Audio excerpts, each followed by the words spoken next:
either way. like home anyway. just, After I go down one. it's I'll go down topography and 15, it's geography. in Like I Harrisburg, could never be, and go home that like some way. people want to be on the beach or I don't like the sun, but I grew up in the country, so like I got shade and trees. You know, like I'm like, no, I need this and I need trees. I did not need shade. Well, yeah, well, it's, I thought it might be better curious, but. Well, she will, but you can too. So I pulled up on my phone to see this. My talking points. Oh, you did? Let me see.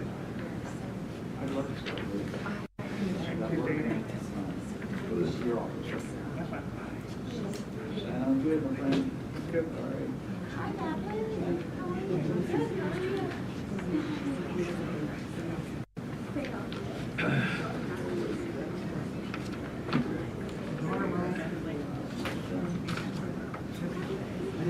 Oh, thank you. Sorry. Yeah. I knew they were going.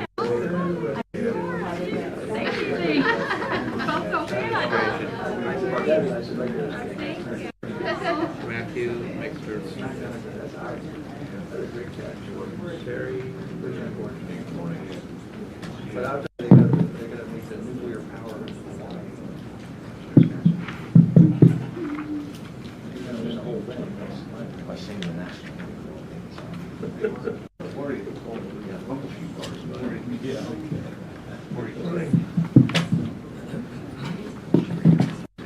Yeah, just the answer. Yeah. That works? Yeah, just making sure. Thank you. See you.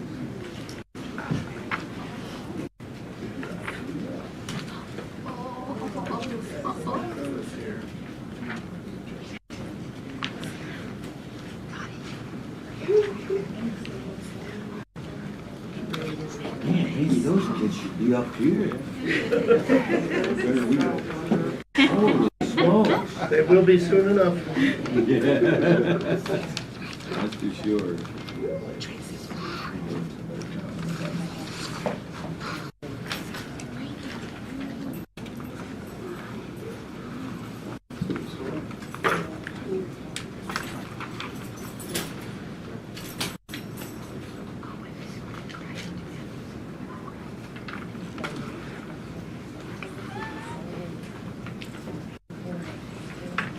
Hey, we calling in here?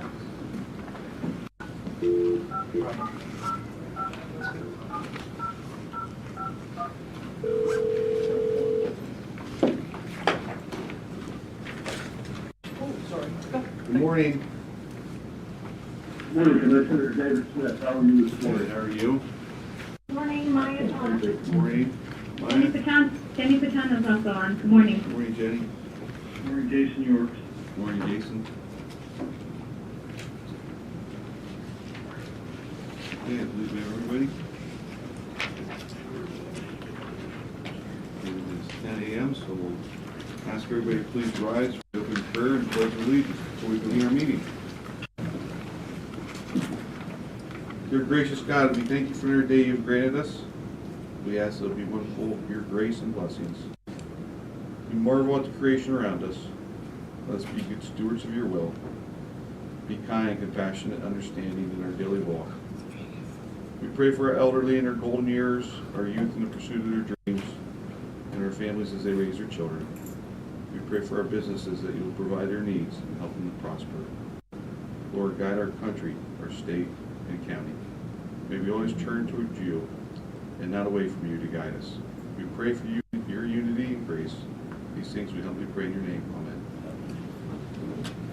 I pledge allegiance to the flag of the United States of America and to the republic for which it stands, one nation, under God, indivisible, with liberty and justice for all.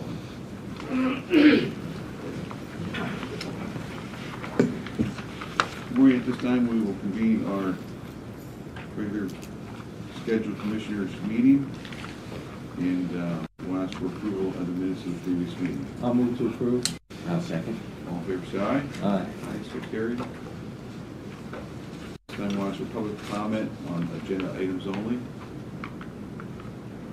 No. We'll move on to our proclamation today. Commissioner Vito.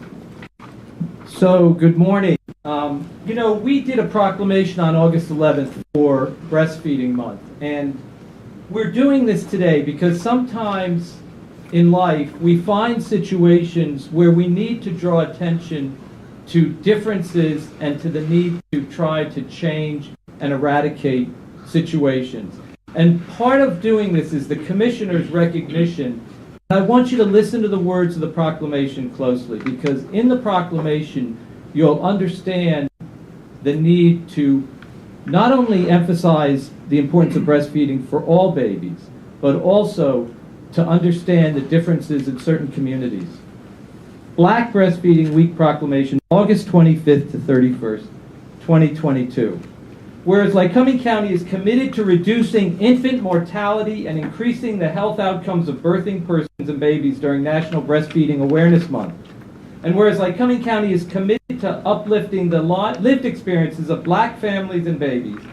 And whereas Lycoming County is committed to disrupting racism to celebrate, honor, respect, and protect black birth and black breastfeeding, chest feeding. And whereas black residents of Lycoming County have been disproportionately impacted by COVID-19, and whereas Lycoming County is committed to determining the impact of COVID-19 on black pregnancy outcomes, and whereas Lycoming County is committed to making birth and parenting safer through respectful clinical community integration practices and interventions to reduce and prevent inequities experienced by black birthing persons and babies.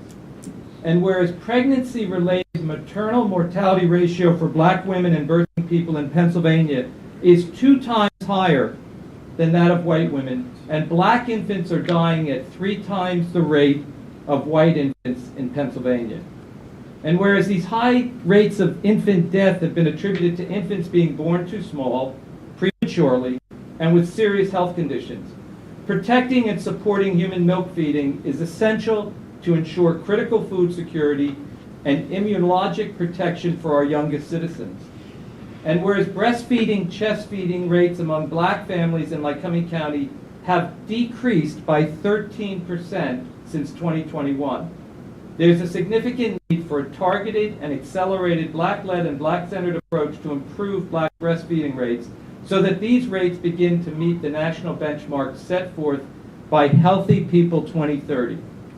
And whereas black families face unique cultural barriers, misinformation, gaps in support, lack of diversity in the lactation field, and insufficient promotional effort about said benefits.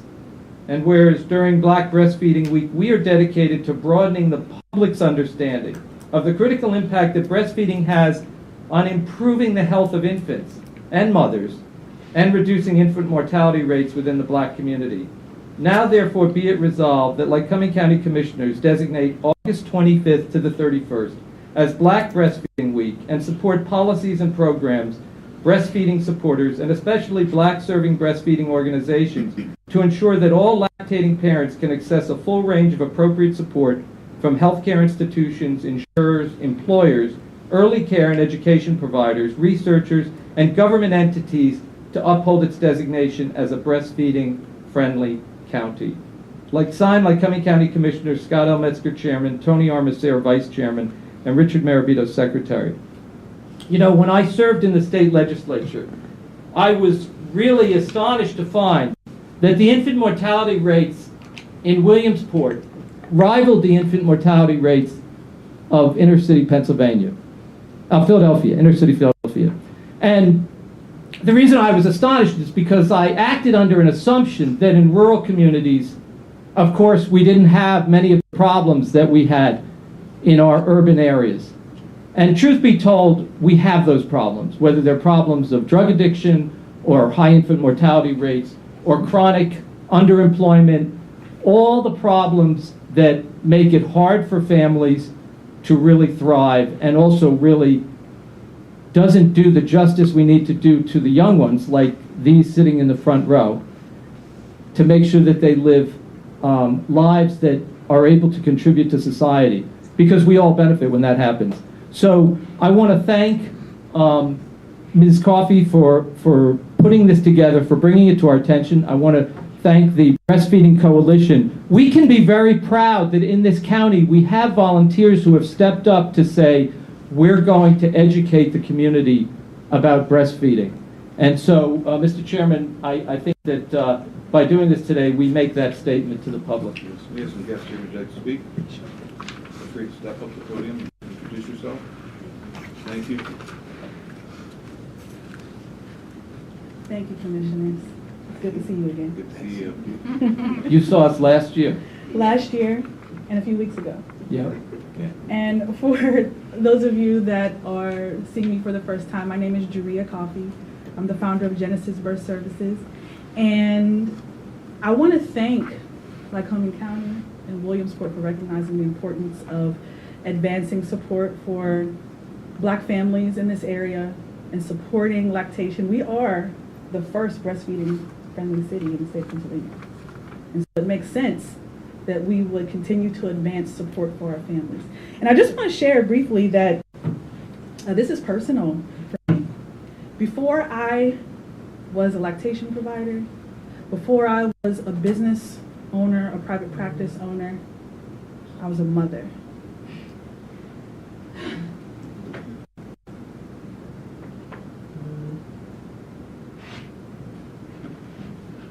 Excuse me. If you look in this front row, these are my babies. And just kind of turn around and wave, kids. I have twins. The first two, the big ones are twins. They're 9 years old. In the little yellow mask, that's Josiah, he's 3. In the yellow shirt is Jonah, he's 5. They have all been breastfed. As a matter of fact, Josiah in the yellow mask is currently still breastfed. He's weaning. And so it's an interesting experience. But I too experienced the barriers, despite my knowledge, the barriers of what it's like to be a breastfeeding parent in the state of Pennsylvania and access to resources. I struggled to breastfeed my twins, but I persevered just like I'm persevering for families today. I did not have the example of families just like we see and we hear in the papers about examples. I was the first person to breastfeed, and oftentimes my family didn't understand why I was working so hard. Why don't we just do what's easier? But I understood the importance of what I wanted to do, and I persevered, and I did do it. And eventually my children, my twins, who were my first children, were able to breastfeed for 3 years. We moved from formula to exclusive breast milk. I would like for families in our county to have the same opportunities to provide this important first food to their children without the struggles that I had to push through. I would like the families to be able to have resources, culturally competent resources that can support their healthy goals and their healthy decisions to get their kids off to the right start. My knowledge that I have now affects my follow through and what I understand, so that I understand that my 3-year-old may still need breast milk and may still need the experiences surrounding being breastfed even as a toddler. Normalizing these conversations and seeing these things in our restaurants, our malls, in our businesses, providing access to spaces for pumping. This is all part of the experience. I have some information that I just want to share with you briefly while I have the floor. In the state of Pennsylvania, first of all, I had the opportunity to work with the American Academy of Pediatrics. Raise your hand. Dottie Schnell is here. And we wrote a policy, a breastfeeding policy for the state of Pennsylvania, and I had the opportunity to present this on a national platform just last month.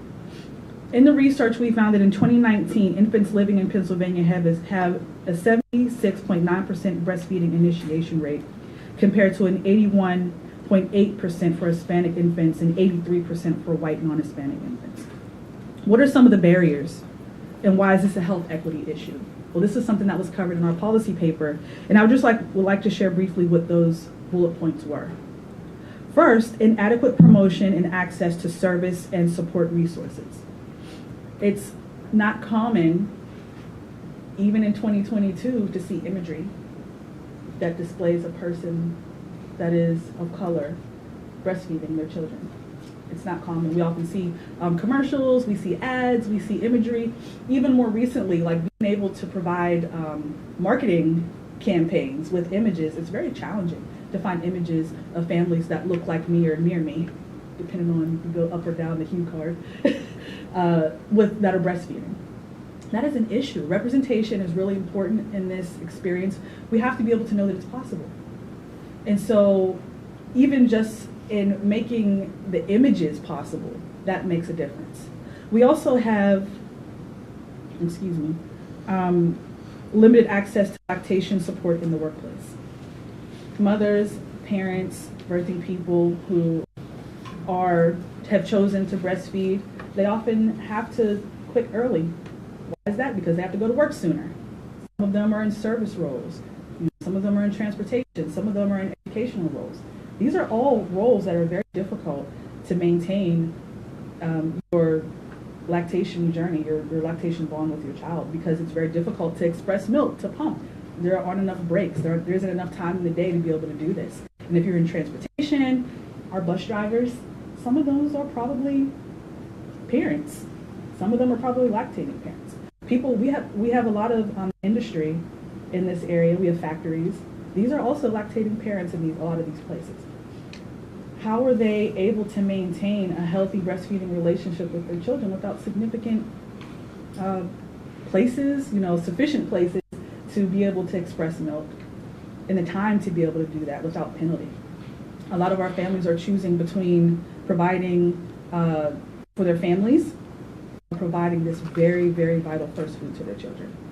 And it's a natural process, and so we should really have access to this. Everyone should have access to this, but it's disproportionately affecting Black families.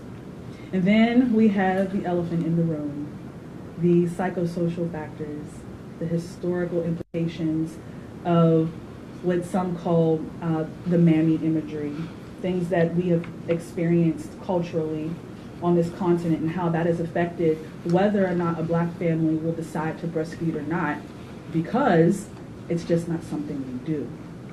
It's frowned upon. There's a lot of trauma surrounding breastfeeding when you think about the fact that in days of old, not too long ago, that families were separated from their babies and forced to breastfeed other people's children while they watched their babies die. I pause on that because would you want to do it if that was your experience? If that was the experience of your family and that's the story that's passed down, why this is so traumatic, it makes sense. So when we think about the implications, and these are just some of the barriers. This is just a little tiny scratch on the surface of some of the barriers that are affecting our community. When we think about this, it really impresses on us the importance to be able to increase supports, when we're supporting families, meeting them where they are, and acknowledging the barriers that they face, and not just simply addressing the milk part, the baby part, the parent, or the breast. There's a story behind those breasts, and there's a generational story behind those breasts that we have to acknowledge. So I'll leave you with this thought, and I'll say the same thing that I said last year. For those of us that are questioning why, when a house is on fire, do you go next door, or do you go to where the fire is? Still, in Lycoming County, our house is on fire when it comes to our breastfeeding rates. So we all should do our part to knock on that door to save our babies and to support our parents. Thank you so much. I'm trying not to cry. No, thank you. Thank you.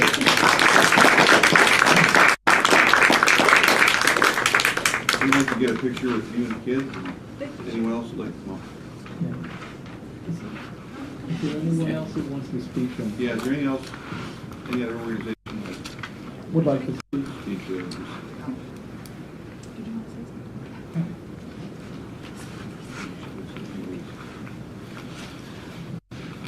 Good morning, everybody. I'm Dottie Schell, and I am with the Pennsylvania chapter of the American Academy of Pediatrics. And I just drove up here today for 3 hours just to recognize Lycoming County, to recognize Williamsport for its support of breastfeeding mothers across the board, irregardless of who they are. And to recognize Juria and Genesis Birth Center and all the work that they're doing in this community to promote and support breastfeeding among women of color. And breastfeeding is just so important for all families to consider.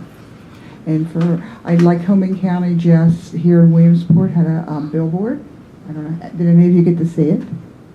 Recently. I'm not sure what street it was on or where it was, but in the back we have Natalie McCullum from the hospital, and we work with her. The hospital is breastfeeding friendly.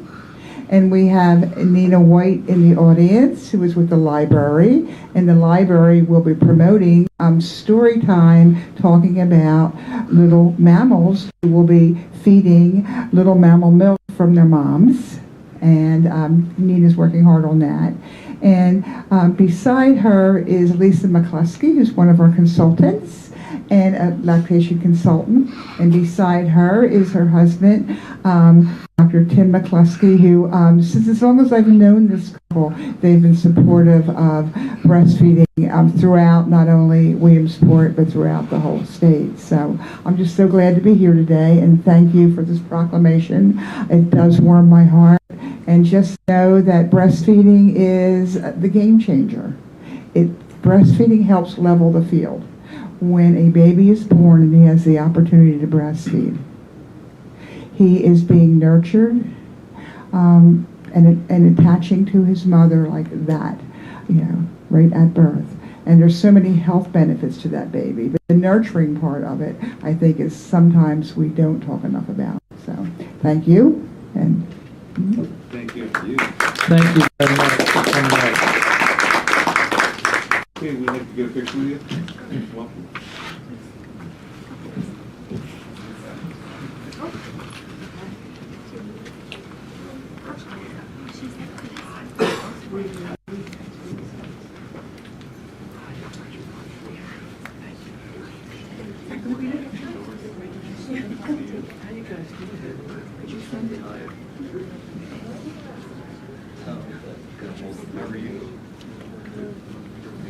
Come on, baby.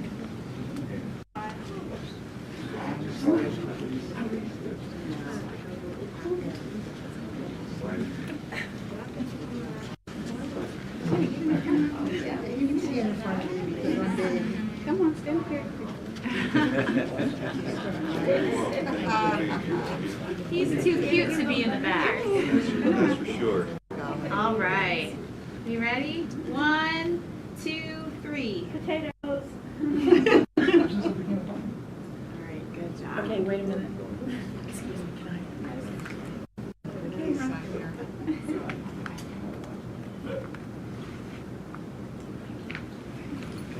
Thank you.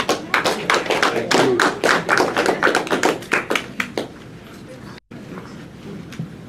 Nice job.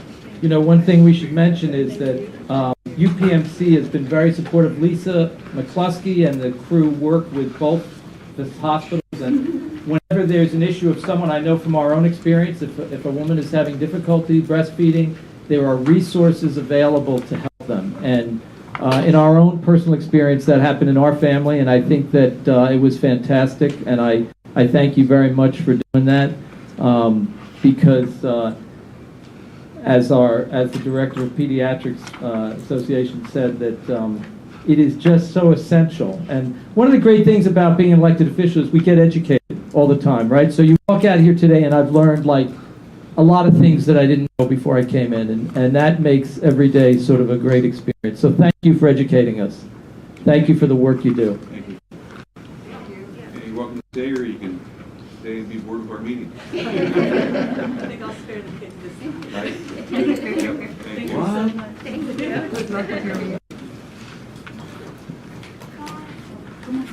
Hey, it was nice having you today. Yeah. Say thank you. Thank you. Thank you. Did you start school yet? Monday. Monday? Monday. Are you happy about that?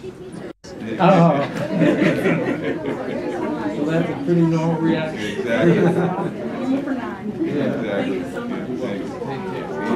Have a good year in school. Yeah, you're welcome.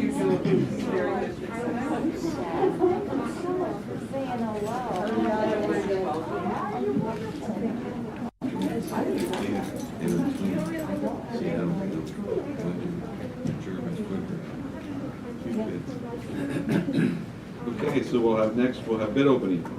Nikki? I'm here. I'll be there in a second. Oh, okay.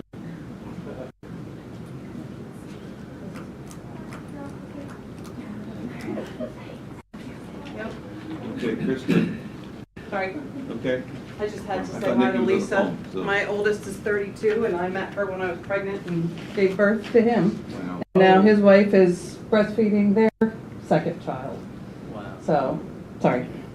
Morning. Morning. And I have to give a shout out to my grandson Aiden. He's 6 today. Okay. Happy birthday. Happy birthday. Okay, now I'm done, except for the business. I gave you a copy of this. We have 7 bidders for the Greater Williamsport Trail System Wayfinding Project. E Holdings Incorporated at $49,910. Simone Collins Incorporated at $50,000. Cloud Gashon at $49,936. Corbin Design Incorporated, $49,980. KMA Design, $45,235. Entro Communications Incorporated, $187 per hour. And MERJE at $49,910. It's incredible, you don't usually see bids that tight. Right.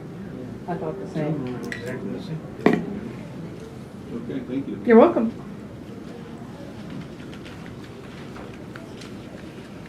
All right, moving on to reports. Brandy, accounts payable cash requirement report. All right, Brittany. Good morning, Commissioners. Presented for your ratification are the invoices due through August 31st, 2022 that were paid on August 24th, 2022 in the amount of $1,411,784.54. They break down $775,122.83 belongs to the general fund, approximately 55%. $526,836.69 are grants and other sources, approximately 37%. $52,614.96 were pass-through funds, approximately 4%, and $57,210.06, or approximately 4%, belong to RMS. Any questions this week? Any questions? A motion? I'll move to approve. Second. All in favor, say aye. Aye. So carried. Thank Thank you. you. Thank you, Brandy. 3.2, Jessica, person action report. Morning, Jess. Good morning, Commissioners.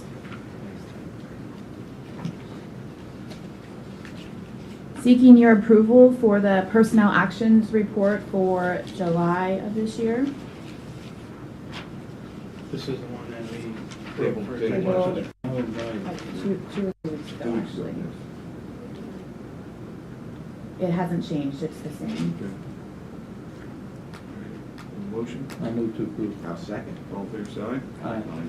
So carried. Thank you. Thank you. Moving on to personal actions. Jessica. Yes. So seeking your approval for the following personnel actions. For the prison, Justin Whitmer, corrections officer, relief position, full-time replacement, $18.10 per hour. Also for the prison,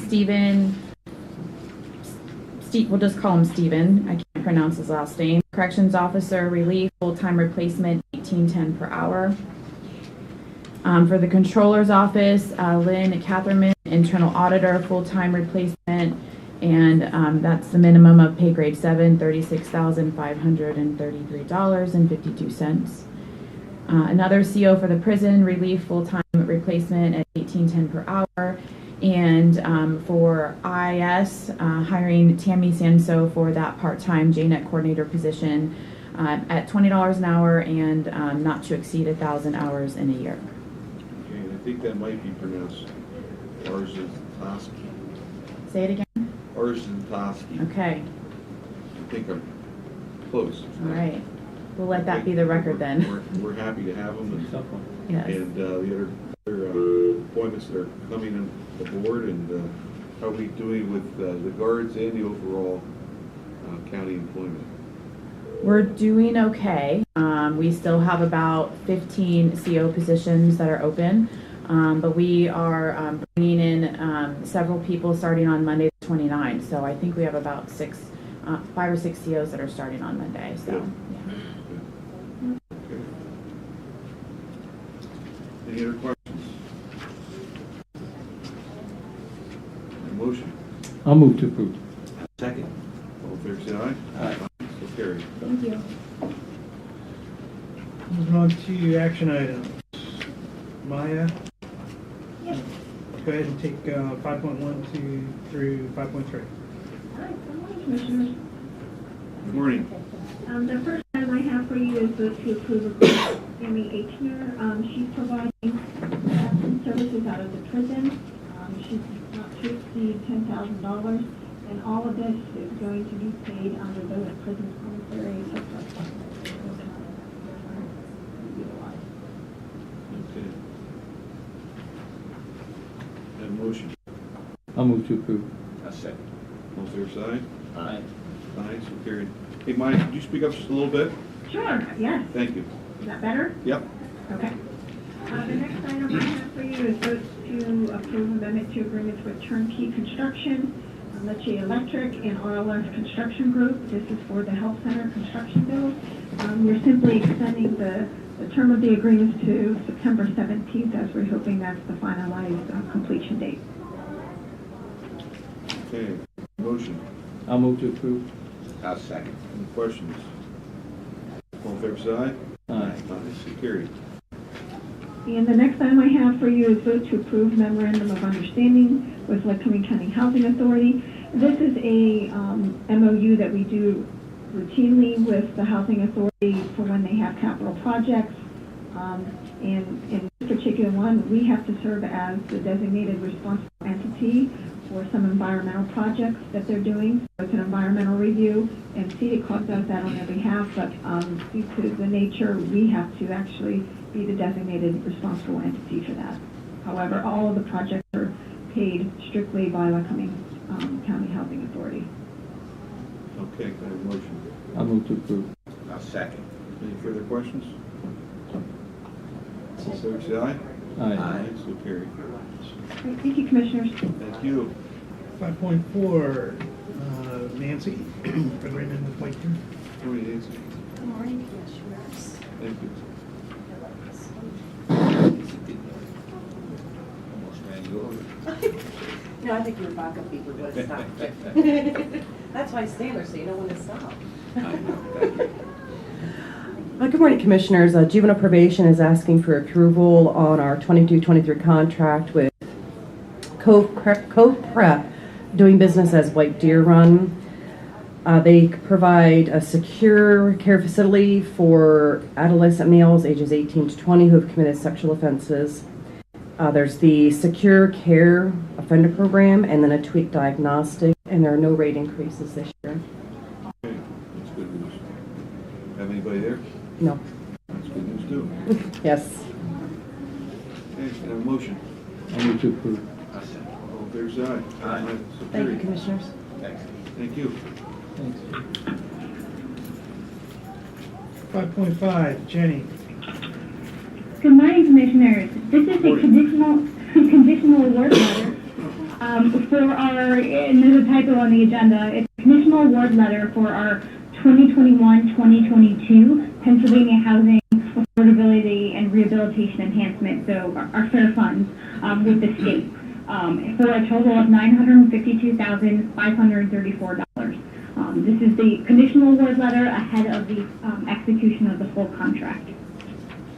And it is for 7 projects in all, including 3 we partner with Step On, 1 from American Rescue Workers, 1 with the Greater Lycoming Habitat for Humanity, 1 with Transitional Living Centers, and 1 with American Rescue Workers. Okay. Have a motion. I'll move to approve. I'll second. Any questions for Jenny? Hearing none, all in favor say aye. Aye. So carried. Thank you, Jenny. Thank you, Commissioners. I just wanted to note this is actually our 10th year of securing fair funds from the state, and in all we've secured over $11 million in funding. So we're excited to continue to work with them as a partnering agency. Okay, thank you, Jenny. I also want to thank you for your hard work. You do an excellent job of obtaining these funds and working with Maya and getting these to our county and distributing them. We want to thank you for your expertise and assistance.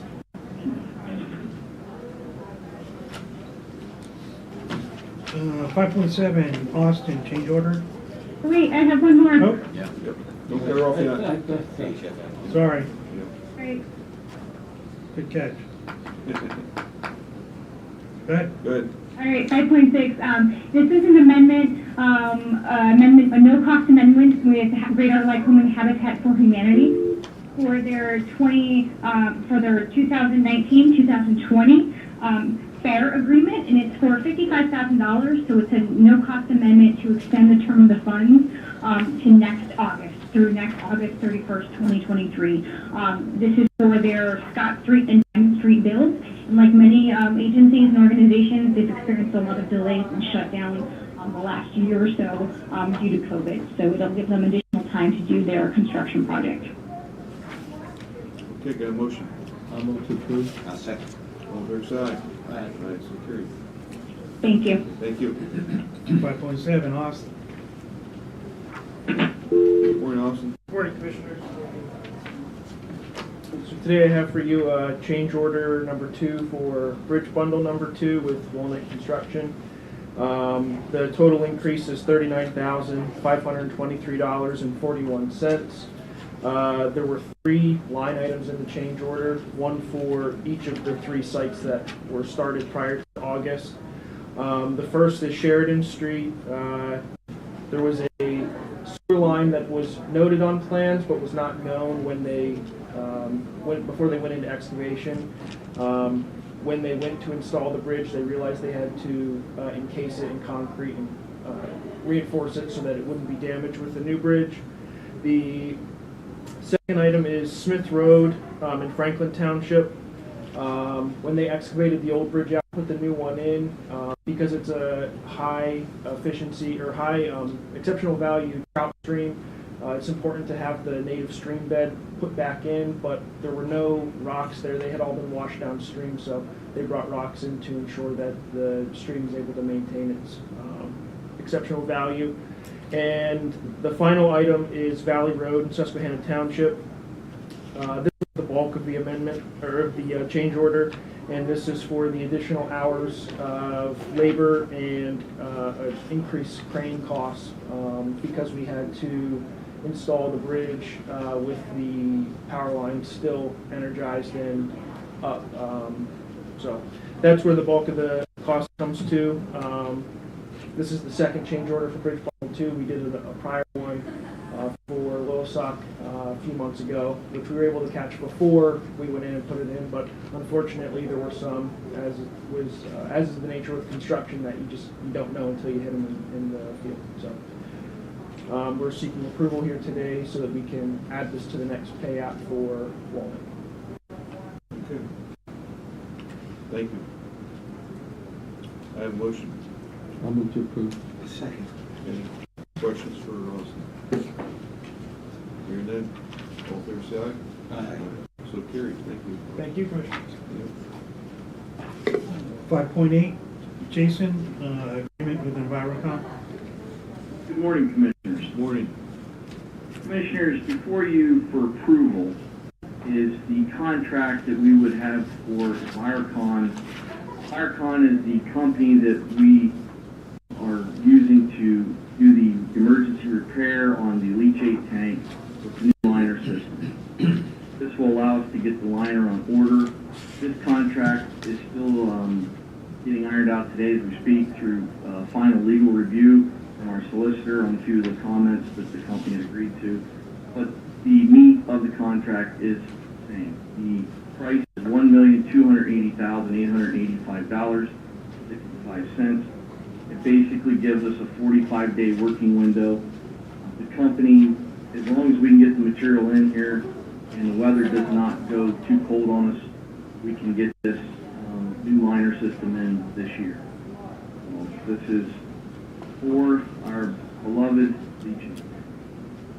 And this money will be put on for the litigation. You can go, beloved. Yes, sir. Well, it's a necessary item, and even though some will chastise me for saying it, I think it's important for the public to understand this is a lot of money, but it's also coming out of the RMS funds, both in the short term, and we seek to recover it in the litigation in the long term. That amount was $280,885.65. and we need to do this to make this leachate tank function. Yeah. It's a permit requirement. Right, it's a permit requirement, that's right. Okay, I'll move to approve. I'll second. All fair side? Aye. Aye, so carried. 5.9, Sheriff. Agreement with Lexipol. Good morning, Commissioner. Well, Commissioner Metzger didn't quite do it last night, but they played well. Yes. I don't recall the last Pennsylvania team that went, that went as far as they were able to go. Long time. Yeah, they're a great bunch of coaches and kids and You could tell by the whole community. by the hot mic, some hot mic comments that they played really, really well. Wonderful representation of been a good- Pennsylvania and Mid-Atlantic. It's been a good series. Yeah, and just hats off to all the kids and the coaches over there. It's been a great series and continued prayers for Easton Alderson as he recovers. You were putting a package together. I've got my 67 sheriffs to send patches. We're going to do a patch framing for him, and there's some gift boxes that are coming in. We're going to package all that up. We understand he'll be remaining at GMC for fall treatment, so we'll be able to get that to him probably once the series is over. So today, Commissioners, before you is the Lexipol project. We look at Lexipol for a very long time, actually since I've been in the office, to help us develop rules and regulations. We call it the RPP manual, rules, policies, and procedures, to have guidelines regarding what we do, how we do it, and to make sure we do it by industry standards so we don't get ourselves in trouble from a liability standpoint. The first RPP manual that I wrote when I came into the office, that we wrote, was about a 2 to 5 year project. And by the time we get done with the first part of it, the first year, parts of it are already outdated because we can't keep up. Not only does a legislation change, that isn't the greater concern. The greater concern is the court rulings that we get from the appellate courts and the courts of record, that we have to make sure the way law enforcement is scrutinized today, we don't have to talk about that. Every step we make and everything we do is certainly something that's looked at. This particular program, we had budgeted, I think we budgeted $33K for it. We were able to work with Lexipol and get that reduced.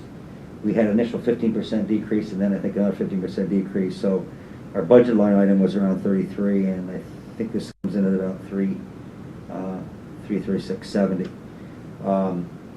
I will have Chief Spiegel. I want him to just speak a few minutes on the liability side and the benefit that we see that we're going to be able to give our deputy group. Lexipol's been around a very long time. They're international. They're not just nationwide, international, and they really set the standard as far as the industry standard on how we should perform. The first thought that comes to mind is our use of force. Everything we seem to do in law enforcement, from use of force standpoint, is scrutinized, and it's played out in the media and played out in the courts for a very long time. Someone said to me one time, our profession is probably the only profession that is able to bring life into the world, able to save a life in the world, and able to take a life out of the world. And fortunately or unfortunately, we've done all those in my tenure, including having incidents where We've had deputies shot at, have deputies return fire, and unfortunately had a situation where we had to take a life. That doesn't happen very much in government, except in the law enforcement realm, and this helps us to bolster the ability to protect ourselves and for the county to have the protection with an organization like Lexipol, who is nationally renowned, we can rely on when we need to go to a possible legal matter. Chief Spiegel. Good morning, Commissioners.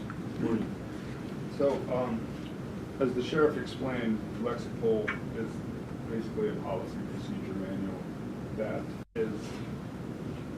it's vetted by law enforcement attorneys, so to speak, with all up-to-date court proceedings, case laws, policies and procedures nationwide, best practices, so forth, reducing liability to the county.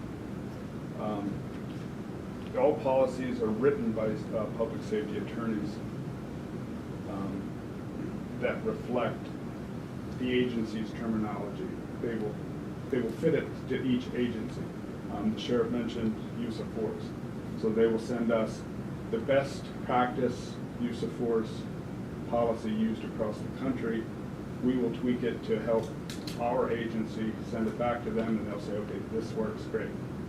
If there's any updates to that, legal updates, they will automatically legally update it and send it to us. Say, these are all the updates. So, as the sheriff said, our policies and procedures aren't being outdated. You know, a lot of people make up their own, and we don't know all the case laws and everything that come through from week to week. So everything is updated. After we get the entire policy set in place, we send it out to the deputies. They're able to review it online, as well as we can send out weekly trainings to the deputies, because once you create a policy and you read it and you sign the paper saying, yep, I read it, 6 months down the road, you forget some of the fine details. So we are able to take trainings and send them out to the deputies weekly, monthly, however we choose to do it, with scenario-based situations that they will have to answer questions based on the policy, just to kind of keep it in their minds. Also, they offer a wellness training for officers that have been in stressful situations that they can complete, and you know, if there's any recommendations, so forth, to go for any sort of counseling or things like that. But we can kind of keep an eye on our deputies, as well as, you know, the wellness aspect of it with the legal aspect. That's basically Lexipol in a nutshell. If you have any questions further about it, Michelle's the financial guru of it. That's it in a nutshell, basically. If you have any questions on the program, but it's currently being used by 4 local agencies. I've reached out to all 4 of them. They absolutely love it, specifically for the liability issue itself. But they're all very happy with it. Like the sheriff said, we've researched it for a while. So it seems like this is the way a lot of law enforcement agencies are going. So the implementation fee, the setup is $14,000 roughly, and then that's a one-time fee. And then each year there's a $10,000 fee or so to do the update. Right. Just to keep it up to date with all the best practices and case laws. Yeah. It's so important in today's society with the way that law enforcement is being scrutinized and under a microscope. It's a very difficult job. We see, you know, so many police across the nation retiring because administrations just don't have their back anymore. And 99.9% of law enforcement are good people that want to do the right thing.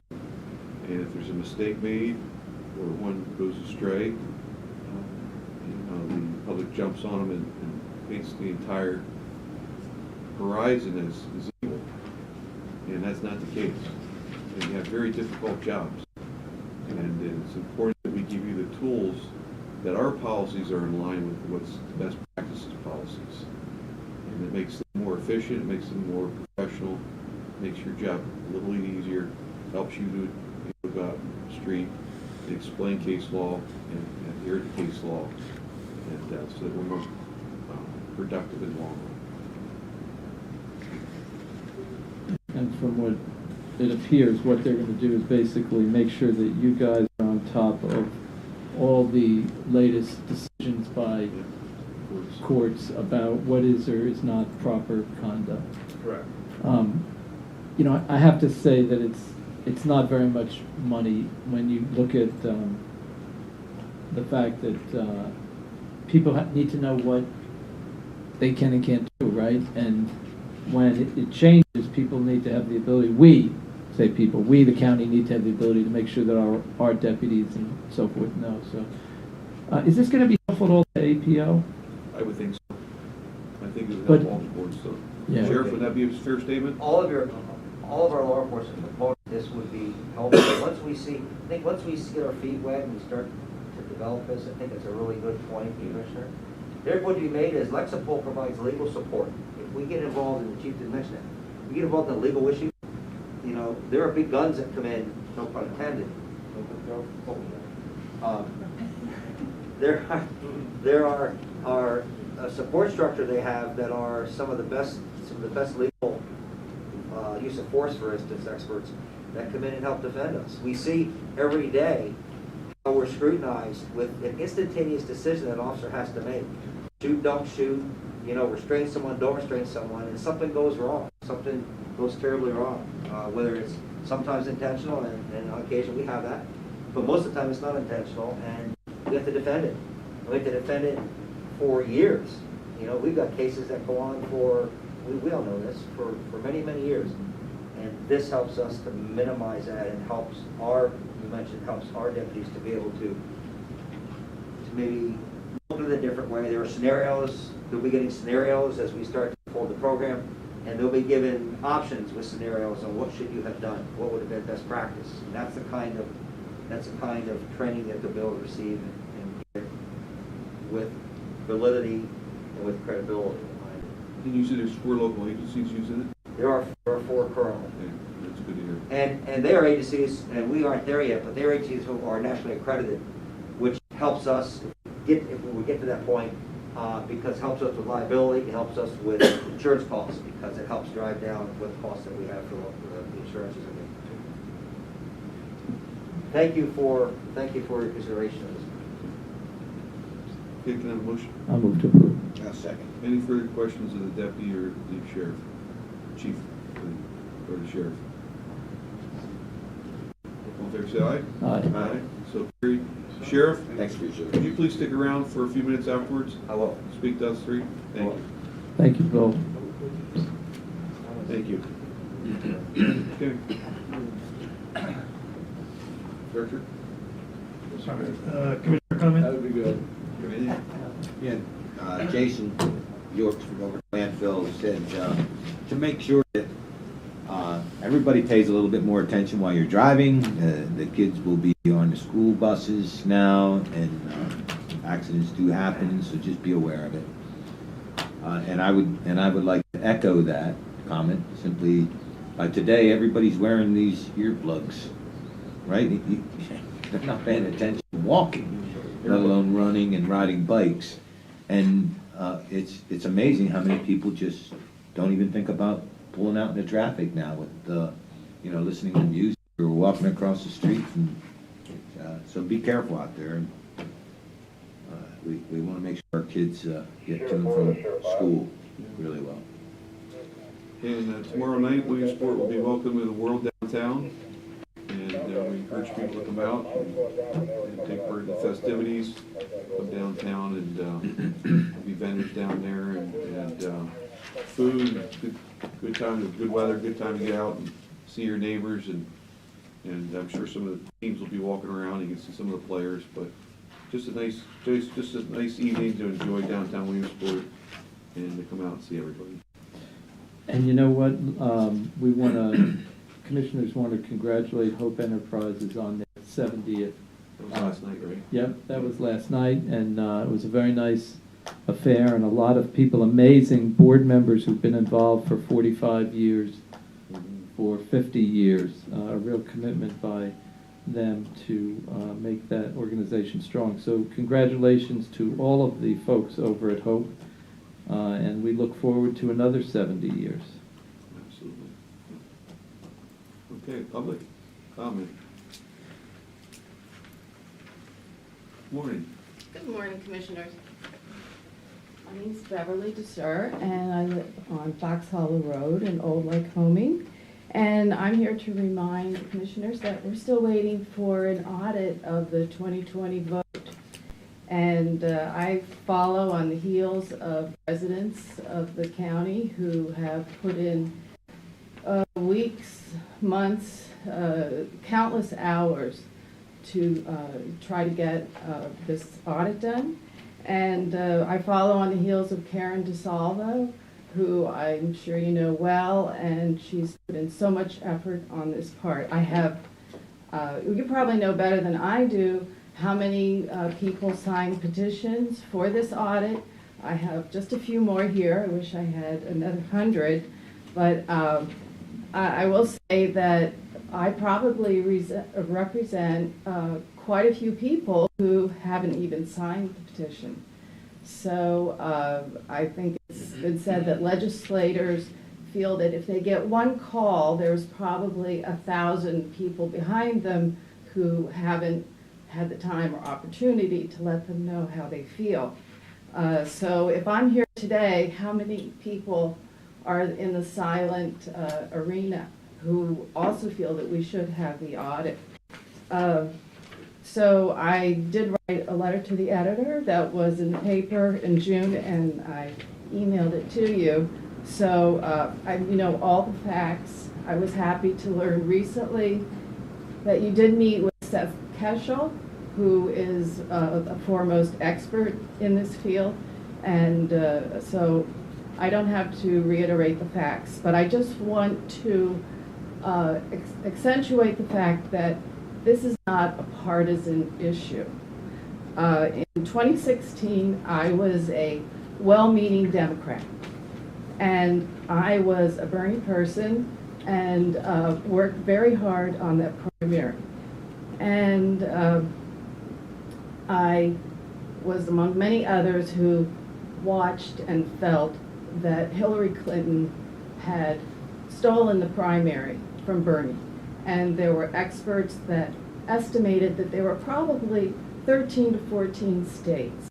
And the experts at that period of time went to the Department of Justice, tried to get some attention to the issues, and they could not, of course. So I think that we learned a lesson there, that things are really more effective locally, and more can be done locally. So I think that there would be plenty of Democrats who could attest to the fact that election fraud has been going on for decades, and it never hurts to look at what has happened and to audit things. And I think probably my 3 minutes are up, and I appreciate the few extra.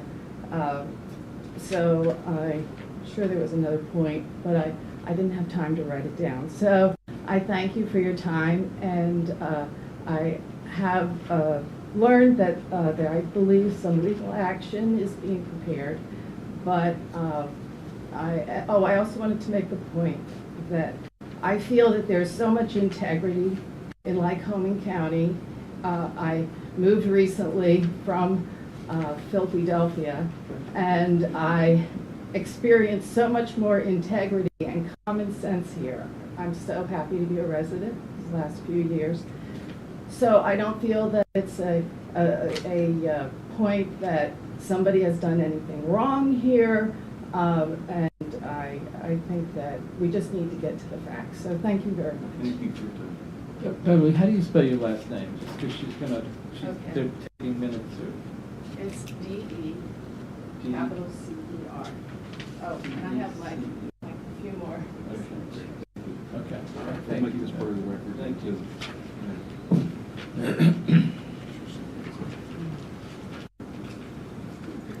Okay, Tom? Morning. Morning.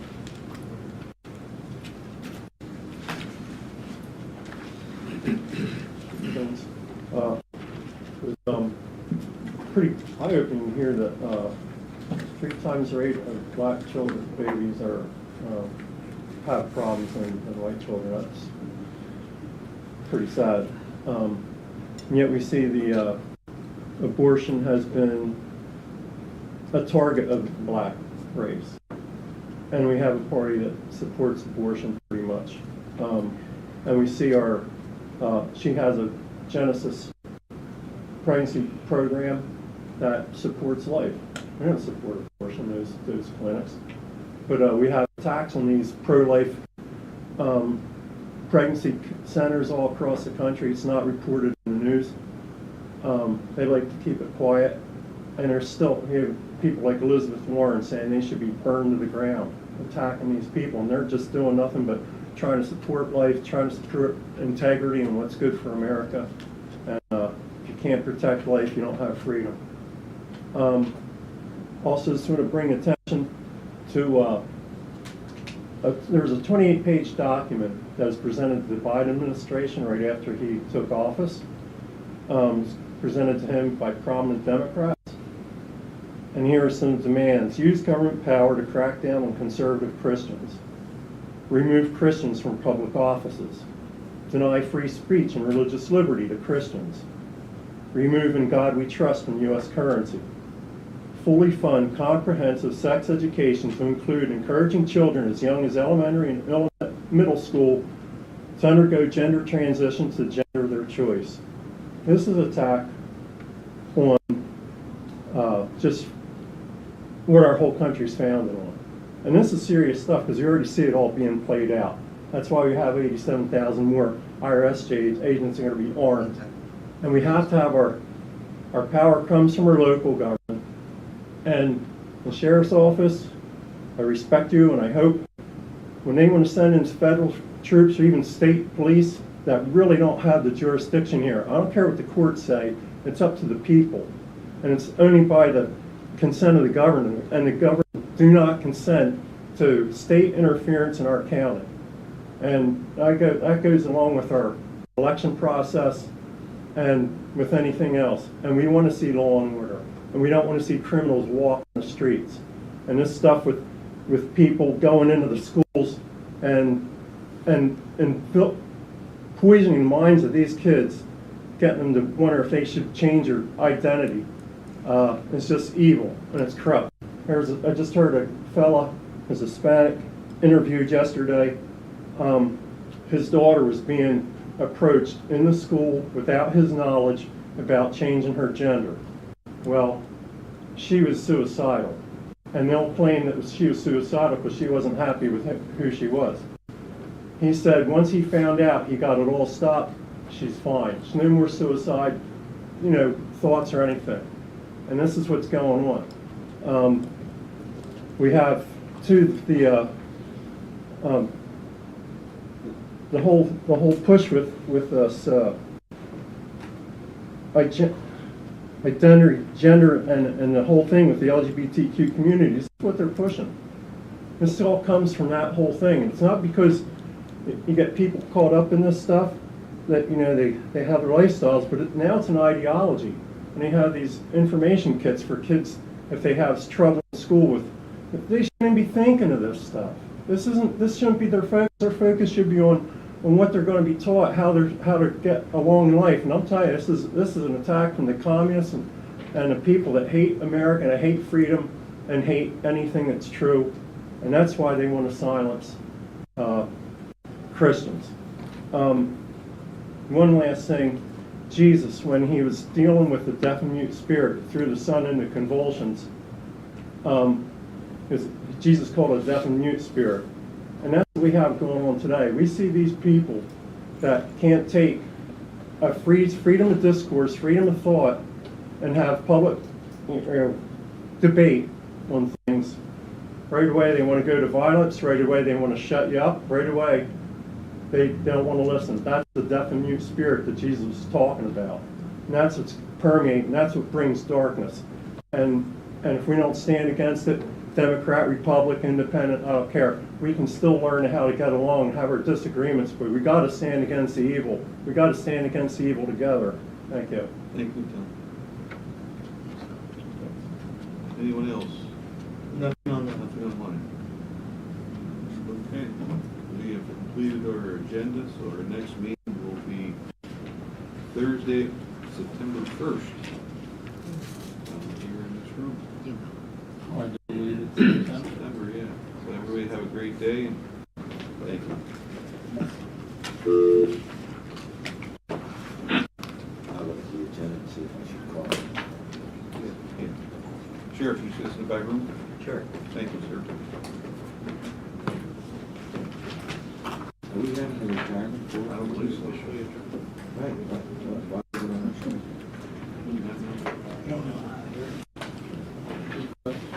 Maybe it was Ernie. Ernie's still with us.